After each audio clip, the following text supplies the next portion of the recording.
This book honestly disappointed me. Hi guys, welcome back to my channel. Today we are going to be talking about Shadow and Bone. Spoilers ahead, so please watch with your own discretion.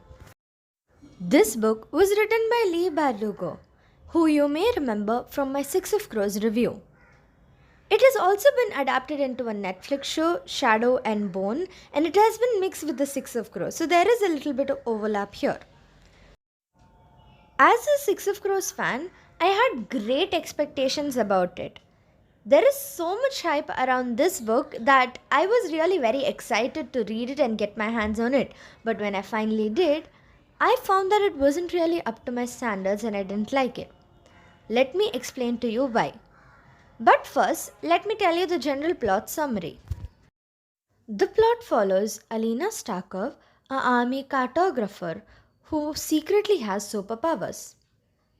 In their world, each child is tested for magical abilities at a very young age.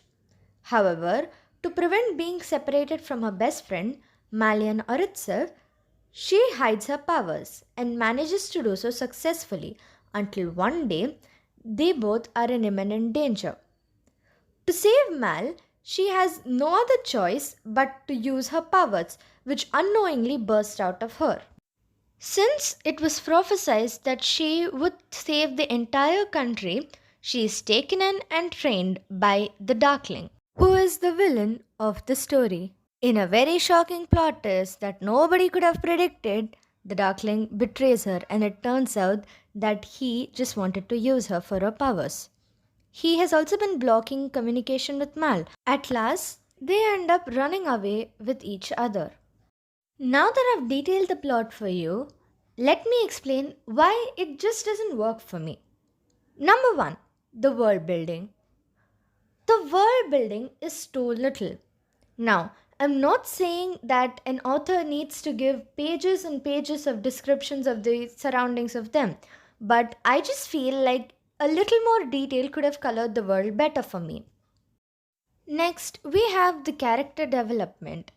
I feel like the characters did not develop at all. Now, to be fair, this is a trilogy, so it doesn't make sense for all the character development to happen in book 1 itself. But at least some changes should be there from the starting of the book to the ending of the book. Lastly, the plot itself. I think that the plot was too obvious and too predictable, and I could easily say where it was going. For example, the big plot twist about the Darkling betraying Alina was predictable to me and there was nothing new about it. So it was harder for me to be invested in these characters and to be interested in this book because I already knew where the whole thing was going. Of course, Alina escapes at the end because the entire plot of the book hinges on that. Of course, she magically manages to free herself from the shackles that the Darkling has put on her.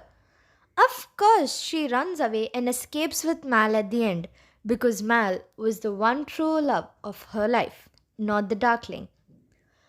Well, for me, it was just hard to get into it, but that's just my personal opinion. Well, that's been my review, guys. For me, I would rate this book a 4 out of 10. Personally, I don't think this book clicks for me, but I'm sure there are many others out there who love this book. I am not critiquing Lee Baldugo, I am just critiquing this book, and I understand how hard it is to make a book, and I fully appreciate that. However, as a reader, it was not it for me. Well, that's been my review, guys. Thank you for watching. If you like this video, be sure to like that button, share, subscribe, and comment on what you think I should do next. I will link all my previous video in the description box, so if you haven't already watched it, watch it. I also recommend that you follow my Instagram page @redcrow. I will be linking that in the description too, so if you haven't already followed me, you should follow it. Bye guys, and thank you so much for watching. Bye bye.